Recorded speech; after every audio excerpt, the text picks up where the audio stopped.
बहुत पहले की बात है। ऊंचे हरे पहाड़ों और घने जंगलों के दरमियान एक पुरसुकून गांव था। वहीं एक लड़का रहता था, नाम था सामी। वो और बच्चों जैसा नहीं था। जब बाकी लड़के मैदानों में खेलते या अपने घर वालों की मदद करते, सामी तो चुपचाप जंगल की तरफ निकल जाता, बस जिज्ञासा और खोज की चाह में। गांव वालों का अक्सर कहना होता, सामी के अंदर तो जंगल का दिल धड़कता है, और शायद किसी हद तक वो सही भी थे। एक अलग सी सुबह, एक सुबह जब धरती पर धुंध चांदी की चादर की तरह लिपटी हुई थी, सामी अपनी छोटी सी पोटली, एक रोटी और लकड़ी की अपनी प्यारी छड़ी लेकर निकल पड़ा। लेकिन आज कुछ अलग था। ऐसा लग रहा था जैसे कोई उसे पुकार रहा हो। वो हिरणों के पैरों के निशान को फॉलो करता हुआ पहले से कहीं गहराई तक चला गया। वहां के दरख्त पुराने थे, उनकी जड़ें सांपों की तरह मुड़ी हुई थीं। सूरज की रोशनी जमीन तक मुश्किल से पहुंचती थी, और वहां अजीब परिंदे अजनबी जबानों में बोल रहे थे। अचानक वो रुक गया। एक हल्की सी सरगोशी, मदद करो। सामी ने पीछे मुड़कर देखा, कोई नहीं था। अब तो सिर्फ पत्तों की सरसराहट सुनाई दी। फिर कुछ कदम और बढ़े। नीचे, मेरी मदद करो। सामी का दिल तेजी से धड़कने लगा। उसने नीचे देखा। एक बहुत ही बड़ा दरख्त, बूढ़ा, अजीब, वैसा जैसा उसने कभी नहीं देखा था। उसकी छाल पुरानी रस्सियों जैसी मुड़ी हुई थी, और पत्ते चांदी और नीले रंग में चमक रहे थे। और तभी वो दरख्त बोला, सरपरस्त दरख्त। हाँ, मैंने ही बोला। वो दरख्त नरमी से कह रहा था। उसकी छाल एक चेहरे की शक्ल ले चुकी थी। मैं हूं एल्बरान, इस जंगल का सरपरस्त दरख्त। सामी चौंक कर पीछे हटा। दरख्त बोलते हैं? सारे नहीं, एल्बरान बोला। बस वही जिन्हें जमीन ने खुद आवाज दी हो। बहुत वक्त पहले मैं सबकी हिफाजत करता था, जानवरों की, पौधों की, यहां तक कि तुम्हारे लोगों की भी। लेकिन अब जंगल खतरे में है। उसने बताया कि एक काली धुंध, जिसे जादू से कैद किया गया था, अब वापस फैल रही है। वो जड़ों को जहरीला कर रही है, पत्तों को काला कर रही है, और जानवरों की अक्ल को बिगाड़ रही है। मेरी ताकत दिन ब दिन कम हो रही है।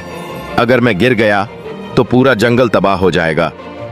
सामी ने मुट्ठियां भींच लीं। मैं क्या कर सकता हूं? एक उम्मीद है, एल्बरान ने धीरे से कहा। हवाओं की गुफा में एक क्रिस्टल है जो मेरी ताकत को लौटा सकता है, मगर कोई बड़ा उस तक नहीं पहुंच सकता। सिर्फ एक बच्चा, जिसे दिल से मासूमियत और हिम्मत ने राह दिखाई हो। सामी ने बिना हिचक कहा, मुझे बताओ, जाना कहां है? सफर शुरू होता है। एल्बरान ने जमीन से एक जड़ हटाकर एक छोटा सा लकड़ी का ताबीज निकाला। इसे पहन लो। जब अंधेरा घना हो जाएगा, ये तुम्हारे रास्ते को रोशन करेगा। सामी ने ताबीज गले में पहना और उस जंगल की तरफ दौड़ पड़ा जहां कोई रास्ता नहीं था। वो ऐसे दरख्तों के नीचे से गुजरा जो गांव से भी पुराने थे, और ऐसी नदियां पार की जिनका पानी उल्टी दिशा में बहता था। फिर आई मुश्किलें। पहले उसे एक चालाक लोमड़ी मिली। बोली, अगर तुम ये मिशन छोड़ दो तो मैं तुम्हें सोना दूंगी।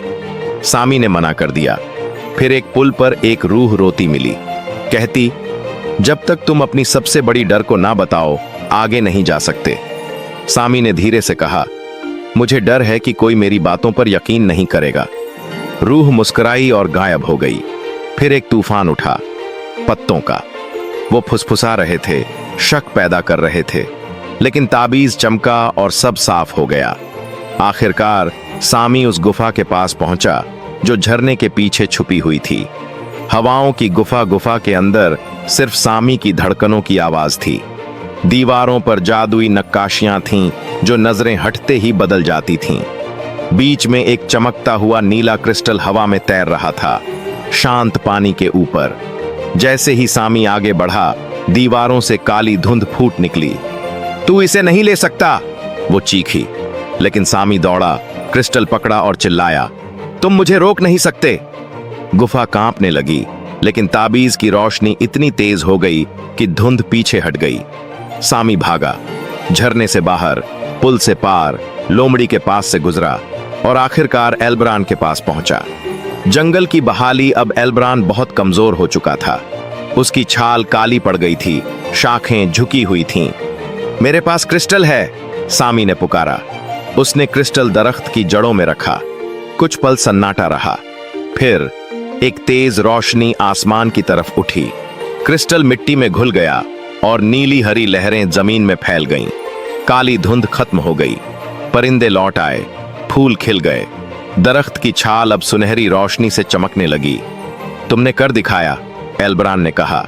अब उसकी आवाज में फिर से जान थी। तुमने जंगल को बचा लिया और अब तुम इस जंगल के नए सरपरस्त हो। जंगल का दोस्त उस दिन के बाद सामी सिर्फ एक जिज्ञासु लड़का नहीं रहा। जानवर उसके पास मदद के लिए आते। जो मुसाफिर रास्ता भटकते, उन्हें सामी के पास पहुंचकर राह मिल जाती। बच्चे उसके साथ जंगल जाते और उसकी कहानियां सुनते, बोलते दरख्तों और जादुई क्रिस्टलों की। गांव वाले अक्सर देखते सामी उस पुराने दरख्त के पास खड़ा होता, आंखें बंद किए हुए, जैसे जंगल की सरगोशियां सुन रहा हो। और जब कोई कहता, अरे दरख्त थोड़ी बोलते हैं, तो हवा पत्तों को ऐसी आवाज में हिलाती जो बस बहादुर और नेक दिलों को सुनाई देती थीं। सामी एक दफा का जिक्र है। एक हरा भरा जंगल था जहां सब जानवर सुकून और दोस्ती से रहते थे। हर सुबह रोशनी के साथ जंगल जी उठता था। हवा में मिठास थी, धूप में नरमी थी और पेड़ों के साये में ठंडक थी। जानवर खुश थे, जिंदगी बेहतरीन चल रही थी। लेकिन उस जंगल का राजा था एक शेर, शेरू, जिसे अपनी ताकत पर फख्र था और थोड़ी सी घमंडी भी। शेरू की एंट्री, धरती कांपती है, पंछी उड़ जाते हैं। जंगल में एक खौफ का सा माहौल। शेरू गरज कर, मैं हूं शेरू, जंगल का असली बादशाह। मेरे रास्ते में कोई नहीं आता। जानवर डर के छुप जाते हैं। शेरू एक पत्थर के पास जाकर लेट जाता है। उसकी आंखों में खुशी नहीं, सिर्फ अकेलापन है। एक छोटी सी चूहिया जंगल के रास्ते पर दौड़ती, कूदती, गति आ रही है। चूहिया मजाकिया लहजे में, ये जंगल तो मेरा खेल का मैदान है। वाह, हर पत्ता, हर फूल, हर रास्ता मेरा दोस्त है। वो चढ़ाई से कूदती है, पत्तों में लुकी जाती है और फिर गलती से शेरू के सोए हुए जिस्म पर से कूद जाती है। शेरू अचानक जगकर दहाड़ता है। किसने मेरी नींद खराब की? वो जोरदार गरजता है और चूहिया को अपने पंजों में पकड़ लेता है। चूहिया घबराकर, माफ कर दो शेरू भाई, मुझसे गलती हो गई। मैं छोटी हूं, लेकिन एक दिन मैं जरूर आपकी मदद करूंगी। शेरू हंसकर, तू मेरी मदद करेगी? हा हा हा, जा जा छोटी सी चूहिया। पर याद रखना, शेरू किसी पर रहम नहीं करता। वो उसे छोड़ देता है। चूहिया भाग जाती है, लेकिन उसकी आंखों में एक दृढ़ निश्चय है। दिन गुजरते हैं। शेरू हर जगह घूमता है। जानवर उससे डरता है। कोई उससे दोस्ती नहीं करता। कथावाचक, शेरू के पास सब कुछ था, ताकत, जंगली इलाका, इज्जत, लेकिन दोस्ती नहीं थी। जब भी वो किसी के पास जाता, सब लोग दूर हो जाते। जंगल में एक अजीब सी खामोशी थी उसकी आस। शेरू एक बार एक नदी के किनारे बैठा होता है और सोचता है। शेरू सोचता हुआ, क्या मैं सिर्फ खौफ का राजा हूं? क्या मुझे कोई दोस्त नहीं चाहिए? रात होती है। जंगल में हवा तेज चल रही है।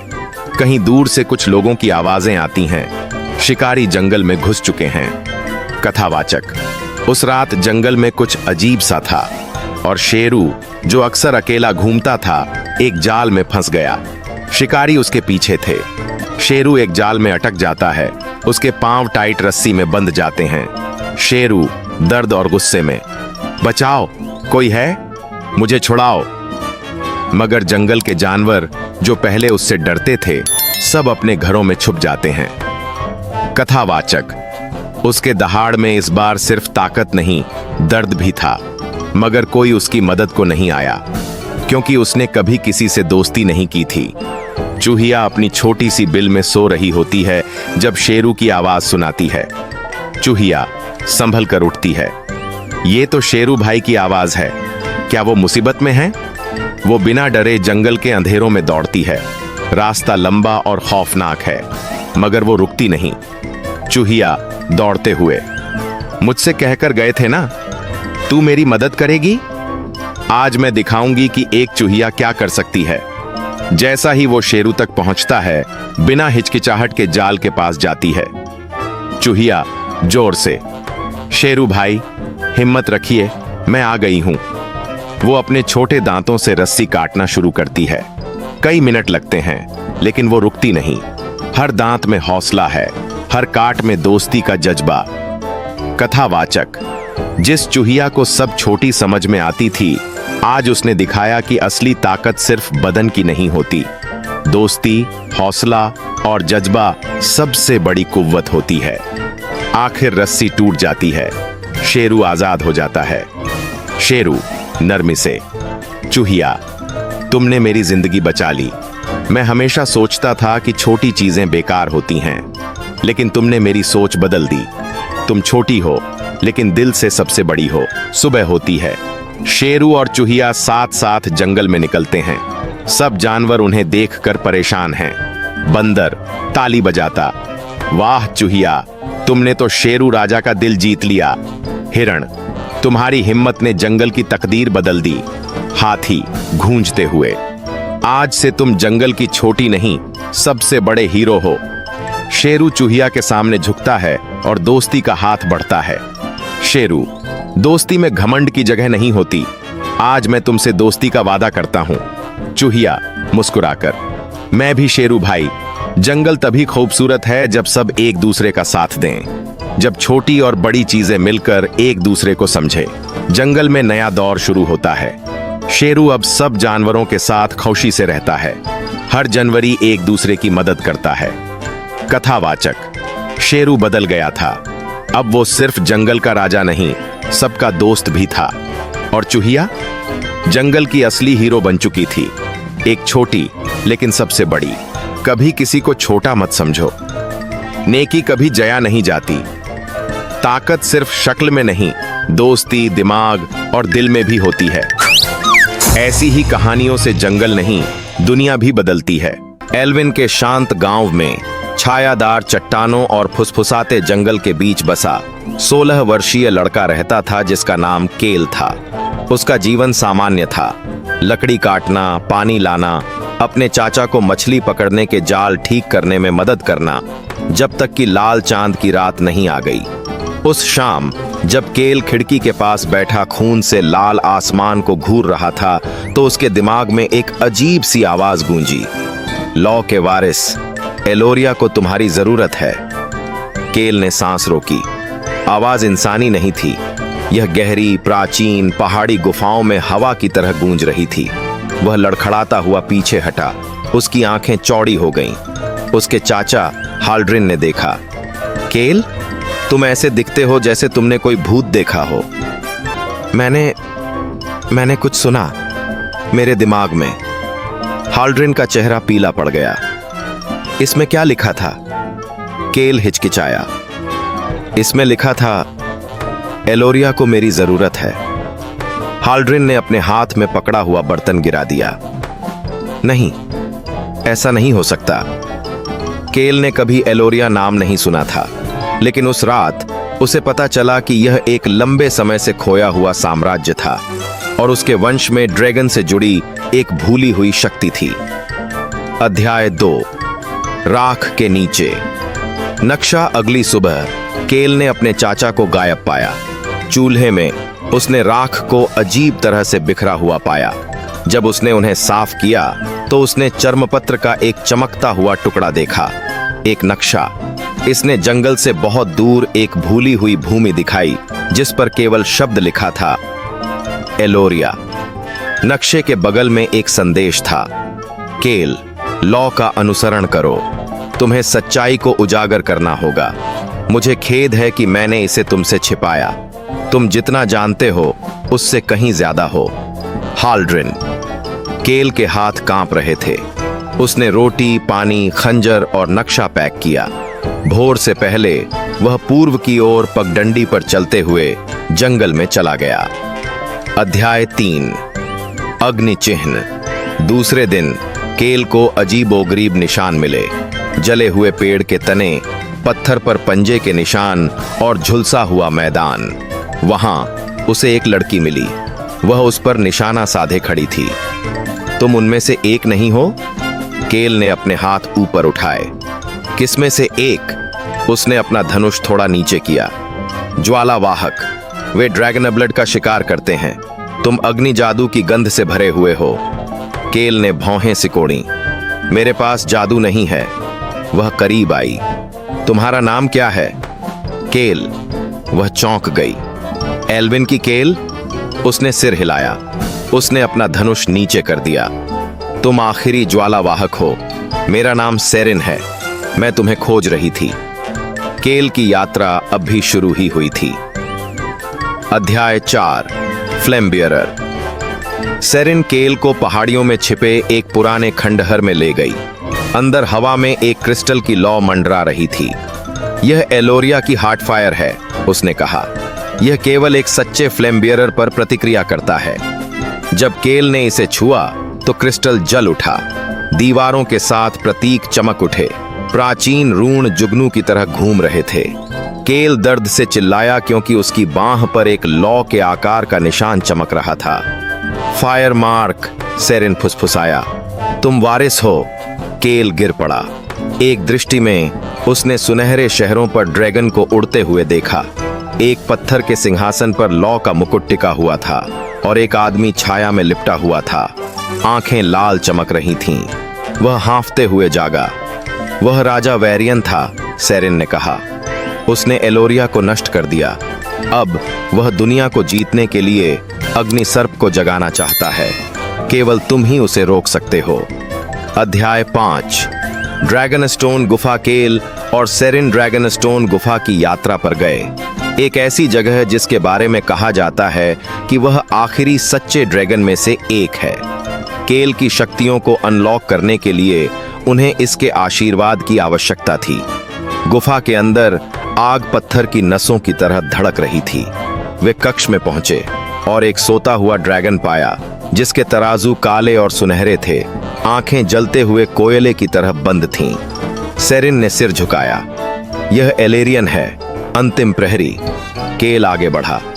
कृपया, मुझे आपकी मदद चाहिए। एलेरियन ने अपनी आंखें खोली। तुम्हारे पास फायर मार्क है, लेकिन क्या तुम योग्य हो? केल को ज्वाला भ्रमों के माध्यम से परखा गया। उसके डर, पछतावे और संदेह। उसने उन सभी का सामना किया, हार मानने से इनकार कर दिया। जब दृष्टि समाप्त हुई तो एलेरियन ने अपना सिर नीचे कर लिया। तुम्हारे पास दिल है, तुम ज्वालावाहक हो। ड्रैगन ने अपने पंजे से केल की छाती को छुआ। आग उसके अंदर फैल गई, लेकिन जली नहीं। यह सच जैसा लगा। अब केल ज्वाला जादू कर सकता था। अध्याय 6, सेरविन कीप का पतन। केल के प्रशिक्षण के दौरान दुनिया बदल गई। पुराने राज्य के साथ संबद्ध शहर सेरविन कीप पर वेरियन के सैनिकों फ्लेम कॉलर्स ने हमला किया। उन्होंने शहर को जला दिया और उसके लोगों को गुलाम बना लिया।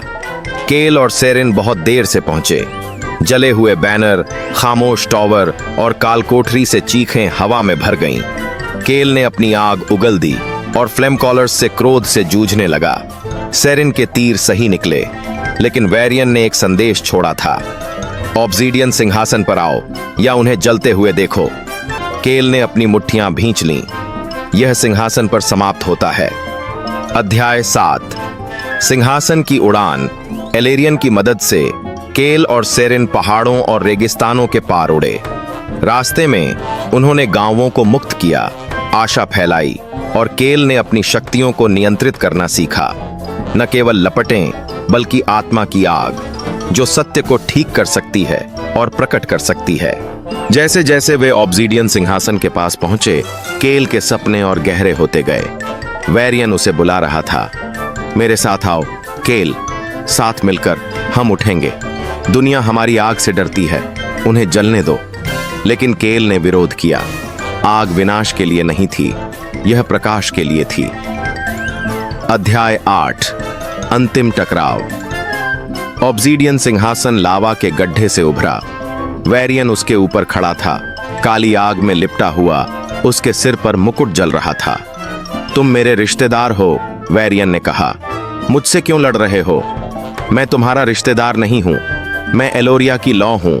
मैं जीवन के लिए खड़ा हूं। वेरियन हंसा। तो उनके साथ जलो। उनकी लड़ाई ने पहाड़ को हिला दिया। आग आग से टकराई। केल की लपटें सुनहरी हो गईं। वेरियन की लपटें छाया और क्रोध थीं। सेरिन ने वेरियन के सैनिकों से लड़ाई की, कैदियों को मुक्त कराया। केल को एलेरियन के शब्द याद आ गए, लौ सत्य है। उसने अपना दिल खोला, अपने डर को दूर किया और उसकी लौ शुद्ध सफेद हो गई। वेरियन चिल्लाया क्योंकि प्रकाश ने उसे भस्म कर दिया। ऑब्सीडियन सिंहासन टूट गया। अध्याय 9। नई सुबह वेरियन की हार के बाद केल ने पूरे देश में हार्ट फायर जारी किया। पेड़ खिल गए, नदियां बहने लगीं, ड्रैगन छिपने से वापस आ गए। सेरिन मुस्कुराई। एलोरिया फिर से जीवित है। केल पुराने सिंहासन के ऊपर खड़ा था, पत्थर और आग से फिर से बनाया गया। मैं राजा नहीं हूं, उसने कहा, लेकिन एक संरक्षक हूं। एलोरिया फिर कभी नहीं गिरेगा। और उसके साथ एलोरिया की लौ चमक उठी, आसमान को रोशन कर दिया। एलेरियन के राज्य के भीतर, जहां सुनहरे घास के मैदान प्राचीन जंगलों से मिलते हैं, समय से अछूता एक भूभाग है, अनंत संध्या का जंगल। इसकी सीमाओं के भीतर कभी भी सूरज पूरी तरह से नहीं चमकता था, फिर भी यह कभी भी पूरी तरह से अंधेरा नहीं था।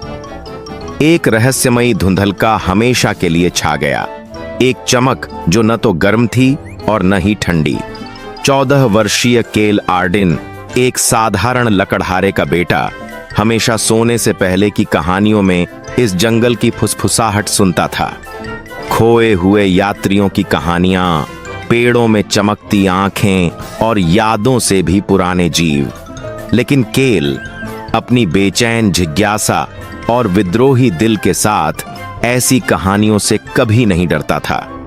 एक धुंधली सुबह उसे अपने पिता के शेड में एक पुराने लबादे की परत में एक नक्शा मिला। चर्मपत्र पुराना था, जिस पर एल्विश रून और अनंत संध्या के जंगल के दिल में जाने वाली पगडंडी अंकित थी। केल ने उसे घूर कर देखा। उसका दिल धड़क रहा था। स्याही से रंगे रास्ते के नीचे भूली हुई भाषा में लिखे शब्द थे, लेकिन एक शब्द स्पष्ट रूप से उभर कर आया, सत्य। उसने अपने पिता को नहीं बताया। उसने सूखे मेवे, पानी की बोतल और नक्शा पैक किया और गांव के चौक में पहली घंटी बजने से पहले केल जंगल के किनारे पर चला गया। हवा नम थी, काई की गंध और कुछ अज्ञात, छाल में भीगे रहस्यों की तरह। पेड़ केल ने जितने भी पेड़ देखे थे, उनसे कहीं ज्यादा ऊंचे थे। उनके तने घरों से भी चौड़े थे। उसे एहसास होने में ज्यादा समय नहीं लगा कि कोई उसका पीछा कर रहा है। एक छाया तनों के बीच से गुजरी। उसके पीछे धीरे धीरे कदमों की आवाज गूंज रही थी, जो बिल्कुल उसके अपने कदमों से मेल खा रही थी। केल मुड़ा। उसका दिल धड़क रहा था। हाथ उसकी बेल्ट पर छोटे चाकू की ओर बढ़ रहा था। फिर उसने उसे देखा। एक लड़की जो उससे ज्यादा उम्र की नहीं थी, चांदी की आंखों वाली और चांदनी जैसे बाल।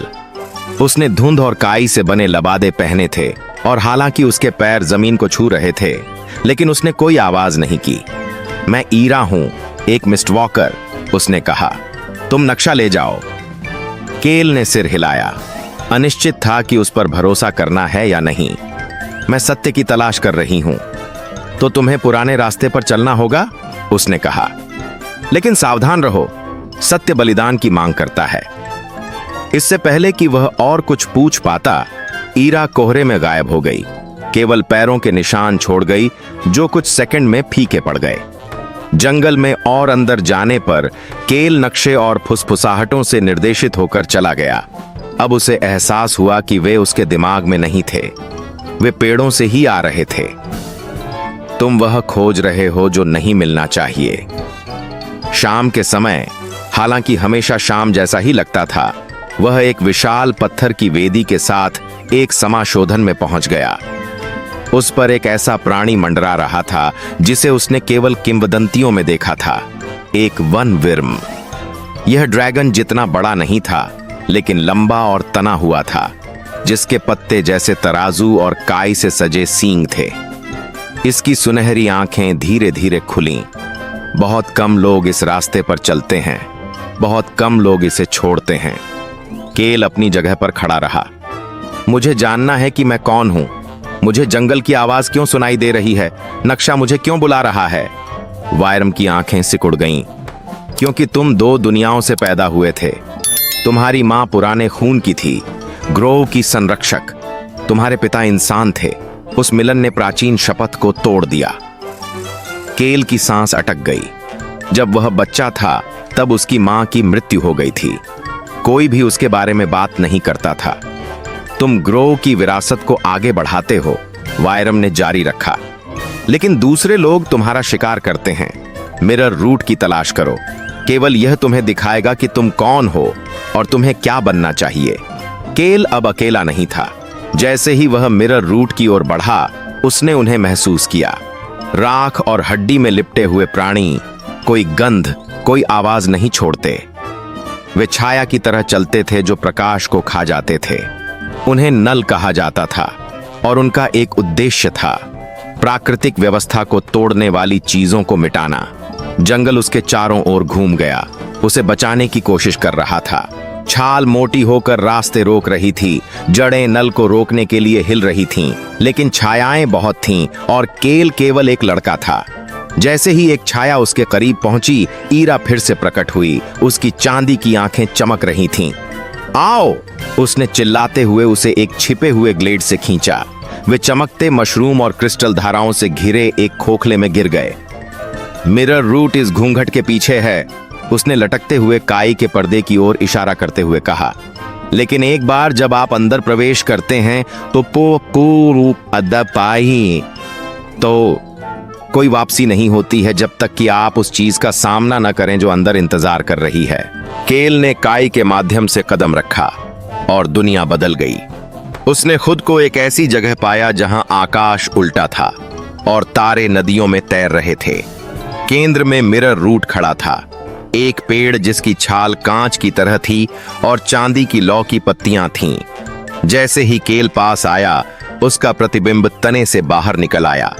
लेकिन यह वह नहीं था, यह वह था जो वह बन सकता था। मजबूत, वृद्ध, जख्मी, ईरा की तरह चमकती आंखों के साथ। तुम पुल हो, प्रतिबिंब ने कहा, पुराने तरीकों और नए के बीच, मनुष्य और जादू के बीच। लेकिन पुल टूट जाते हैं जब तक कि उन्हें स्वेच्छा से नहीं चुना जाता। केल ने हाथ बढ़ाया और मिरर रूट ने उसे अंदर खींच लिया। उसने दर्शन देखे। उसकी मां एक उपवन पर मंत्रोच्चार कर रही थी। उसके पिता एक स्क्रॉल छिपा रहे थे। नल जंगलों को खा रहा था। संतुलन का युद्ध, और केल इसके केंद्र में। जब वह जंगल अब विदेशी नहीं लगता था। केल उसकी नब्ज, उसकी भाषा को महसूस कर सकता था। पेड़ सुनने के लिए झुके हुए थे। जानवर बिना किसी डर के पास आ रहे थे। नुल वापस लौटा, बड़ी संख्या में। इस बार केल भागा नहीं। उसने अपने हाथ उठाए और प्राचीन भाषा में फुसफुसाया। जड़ें सांपों की तरह उठीं, शाखाएं तलवारों की तरह झूलने लगीं और धुंध भेड़ियों में बदल गई। ईरा उसके साथ शामिल हो गई। उसका रूप चांदनी की एक धार में बदल गया। साथ में उन्होंने नुल को वापस खदेड़ दिया। अनंत संध्या का जंगल चमकने लगा, मानो सत्य ने उसके प्रकाश का एक हिस्सा बहाल कर दिया हो। केल हफ्तों बाद अपने गांव लौटा, मजबूत, समझदार, शांत। उसने मिरर रूट के बारे में किसी को नहीं बताया, लेकिन उसने अपने यार्ड में चांदी की लौ का एक बीज बोया। उसने नक्शा रखा जो अब खाली था, क्योंकि वह जानता था एक दिन जंगल फिर से फुसफुसाएगा। स्टारविल शहर की एक धूप भरी सोमवार सुबह थी। ये 10 साल का मैक्स बिखरे बाल और नाक से बड़ी ऐनक पहने स्कूल के लिए जल्दी में था। जैसे ही उसने अपना बैग उठाया, अरे आराम से, जरा संभल के, कोई आवाज आई। मैक्स चौंक पड़ा। कौन बोल रहा है? मैं, तेरा बैग। मेरा नाम है टाइमी, और वैसे तेरा गणित का बुक मेरी सर्किट्स दबा रहा है। मैक्स ने डर के मारे बैग जमीन पर गिरा दिया। तू बोल सकता है? हाँ जी, और चल भी सकता हूँ, उड़ भी सकता हूँ, और समय यात्रा भी करता हूँ। क्या टाइम ट्रेवल? तू मजाक कर रहा है ना? टाइमी ने खुद को जिप खोलकर एक चमकदार पोर्टल दिखाया। अंदर डायनासोर। मैक्स की आंखें फटी रह गई। या तो मैं सपना देख रहा हूँ, या ये अब तक का सबसे मजेदार सोमवार है। मैक्स स्कूल में पूरे दिन बेचैन रहा। मैथ क्लास में उसने इकरा से फुसफुसाते हुए कहा, मेरा बैग टाइम मशीन है। वो बोलता है। इकरा ने आंखें घुमाई। तू फिर बिना सोए आया है ना? ब्रेक में वो उसे साइंस लैब के पीछे ले गया। टाइमी खुद जिप खुला और बोला, नमस्ते स्टूडेंट नंबर 2, क्या तुम पहले वाले से ज्यादा समझदार हो? इकरा के मुंह से आवाज ही नहीं निकली। ठीक है, अब मैं मानती हूं। टाइमी ने ट्रेलर जैसी आवाज में कहा, बड़ी मुसीबत है। जॉर्प नाम का विलेन भविष्य से आया है और उसने जान की महान किताब के पन्ने चुरा लिए हैं। वो उन्हें अतीत में छिपा रहा है। अगर हमने वो नहीं लौटाए तो धरती का भविष्य अंधकार में डूब जाएगा। मैक्स बोला, हमें उसे रोकना होगा। इकरा ने सिर हिलाया, लेकिन लंच से पहले वापस आना है। मेरा टेस्ट है। टाइमी चमका, बेल्ट बांधो बच्चों। अगला पड़ाव प्राचीन मिस्र। मैक्स और इकरा जलते सूरज के नीचे खड़े थे। उनके सामने पिरामिड थे। हम सच में प्राचीन मिस्र में हैं, इकरा फुसफुसाई। वो एक मंदिर में दाखिल हुए जहां एक चमकता हुआ पन्ना एक स्फिंक्स की मूर्ति के नीचे फंसा था। तभी एक कोबरा उनके पास फुफकारता हुआ आया। मैक्स हिल भी नहीं पाया। इकरा ने पास के जादूगर से बांसुरी ली और बेसुरा सा धुन बजाया। कोबरा झूमता हुआ बेहोश हो गया। मैक्स ने पन्ना निकाला, एक हो गया। कितने बचे? टाइमी ने बीप किया, 19। 19? दोनों ने एक साथ चिल्लाया। इस बार वो जापान के पुराने जमाने में पहुंचे। एक समुराई ने कहा, पन्ना चाहिए तो 3 पहेलियां सुलझाओ, नहीं तो बांस की झाड़ू खाओ। इकरा ने आराम से जवाब दिए, जिसका चेहरा हो पर आंखें नहीं, हाथों पर बाजू नहीं। घड़ी जो मिनट में एक बार आता है, पल में 2 बार और 1000 साल में कभी नहीं। एम अक्षर जो कमरे को भर देता है लेकिन जगह नहीं घेरता। रोशनी। समुराई ने सिर झुकाया। शाबाश छोटे योद्धाओं। मैक्स बोला, हम तो आग हैं। मध्यकालीन यूरोप में एक किले के तहखाने में पन्ना एक सोते हुए ड्रैगन की पूंछ के नीचे था। इकरा धीरे से गया और लकड़ी से पन्ना निकाला, लेकिन ड्रैगन जागने वाला था। मैक्स ने अपने बदबूदार मोजे फेंके। ड्रैगन बेहोश। गंदा था पर काम आया, इकरा बोली। तभी जॉर्प एक जोकर बनकर आया। तुमने सोचा खेल खत्म, मैं समय का मालिक हूं। और वो गायब हो गया। चीन में एक इंजीनियर ने किताब का पन्ना गलती से नहर का नक्शा समझ लिया। जब इकरा ने वो पन्ना निकाला तो दीवारें टूट गई। बाढ़ आ गई। मैक्स ने मिट्टी और लकड़ी से रास्ता मोड़ा। गांव वाले खुश। इंजीनियरिंग बहुत कूल है, मैक्स बोला। एक वाइकिंग जहाज में पन्ना अचार वाली मछली के ड्रम में था। तू निकाल, इकरा बोली, तू निकाल। चलो रॉक पेपर सीजर। मैक्स हार गया। पन्ना निकाला और मछली जैसा बदबूदार हो गया। वाइकिंग्स ने हंसते हुए हेलमेट्स दे दिए। अमेज़न जंगल में बंदरों ने पन्ना पकड़ लिया। उन्हें लगा वो केला है। इकरा ने असली केले फेंके। मैक्स ने पन्ना छीना। मुझे छुट्टी चाहिए, मैक्स बोला। पृथ्वी बचाओ, फिर छुट्टी। टाइमी बीप किया। जीरो ग्रेविटी में बच्चे उड़ते थे। एक रोबोट गिटार सिखा रहा था। पन्ना एक होलोग्राम में छुपा था। मैक्स ने गिटार सोलो बजाया, कोड टूट गया। रॉक एंड नर्ड्स, टाइमी चिल्लाया। अध्याय Z, प्रोफेसर जिगजैग की लैब। वो प्रोफेसर जिगजैग के पास लौटे। उन्होंने कहा, मुझे पता था ये दिन आएगा। उन्होंने एक मैग्नेट दिया जो जान की ऊर्जा खोज सकता था। अब जॉर्प कहीं भी छुप नहीं सकता। अध्याय यानी रोम की रेस। प्राचीन रोम में जॉर्प सम्राट बन गया था। इकरा और मैक्स ने उसे रथ दौड़ की चुनौती दी। टाइमी रथ बना। रेस के बीच में मैक्स ने जॉर्प की चादर से पन्ना खींच लिया। जीत मिल गई। अध्याय डॉव, टाइम ट्रैप। आइस एज में जॉर्प ने टाइम लूप बनाया। बार बार वही दिन। इकरा ने तरकीब निकाली, हर बार कुछ अजीब करो। मैक्स ने मैक्रेना डांस किया। इकरा ने उल्टा गाना गाया। लूप टूटा। कभी कभी पागलपन ही बचाता है, टाइमी बोला। समय की लाइब्रेरी में आखिरी जंग। Library of time. समय से परे एक जादुई जगह। जॉर्प वहां और बड़ा और ताकतवर था। मैक्स ने सारे पन्नों से जान की डाल बनाई। इकरा ने सवालों की बौछार की। डाइन्स गुना 9। केन्या की राजधानी। जॉर्प की सर्किट्स जल गई। बहुत ज्यादा जानकारी। वो धुएं में उड़ गया। टाइमी के कोर में किताब वापस बन गई। अध्याय 2, वापस सामान्य जीवन। घर लौटकर सब कुछ सामान्य लगा, पर अब मैक्स और इकरा और समझदार, बहादुर और अच्छे दोस्त थे। इकरा ने पूछा, क्या जॉर्प सच में गया? टाइमी ने धीमे से कहा, शायद या शायद नहीं, पर अगर वो लौटा तो तुम तैयार हो गए। टाइमी ने खुद को बंद कर लिया। अगली यात्रा तक के लिए अलविदा। अगर आपको हमारी कार्टून कहानी पसंद आई हो तो हमारे चैनल को सब्सक्राइब करें और बेल आइकन को दबाएं ताकि हर आने वाली कार्टून कहानी सबसे पहले आप तक पहुंच सके। थैंक्स।